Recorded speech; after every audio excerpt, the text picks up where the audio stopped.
Serial heroine ஆகணும் அப்படின்னா வந்து நம்மளை அவமானப்படுத்தி கஷ்டப்படுத்தி காயப்படுத்துறவங்கள்ட்ட கூட வந்து ரொம்ப நல்லவங்களாக நடந்துக்கணும் அப்படிங்கிறது தான் ஒரு டெம்ப்ளேட்டாக வச்சுருக்காங்க. அந்த மாதிரி தான் வந்து இப்போ ஈஸ்வரி எவ்வளோ மோசமான ஆளாக இருந்தாலும் எத்தனையோ தடவை தன்னை காயப்படுத்தி மற்றவங்க மனசை புரிஞ்சிக்காமல் பேசினாலும் பாக்கியா அவங்க மனசை கஷ்டப்படும் வேற பேசுகிறாங்க. இதில் விக்ரமே இல்லாமல் ஒரு வார்த்தையை ஒன்று சொன்னாங்க. என்ன அப்படின்னா வந்து எங்கள் அத்தைக்கு வந்து அவங்க யாரை வேணால் என்ன வேணால் பேசுவாங்க, அவங்கள யாரும் எதுவும் பேசிடக்கூடாது, தாங்க மாட்டாங்க அப்படின்னாங்க. இது ஒரு பெருமையான குவாலிட்டியாக இல்லை.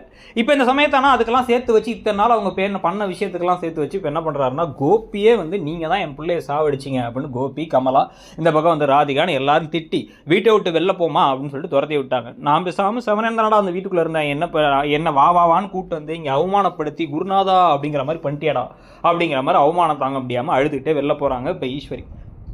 இப்போவும் பாக்கியா என்ன சொல்கிறாங்க, ஐயோ எங்கள் அத்தை அப்படின்னு போய் அவங்க கூப்பிட்ற மாதிரி இருக்குது அப்படின்னு வீட்டுக்குள்ளே கூப்பிட்டு வராங்க. இதுக்கப்புறம் என்னென்ன பிரச்சனைகள் வரப்போகுதுங்கிறத பார்க்கலாம். ஆனால் இந்த ஷாக்கை பற்றி உங்கள் கருத்து என்னங்கிறத சொல்லுங்கள், தேவைன்னு நினைக்கிறீங்களாங்கிறதையும் சொல்லுங்கள்.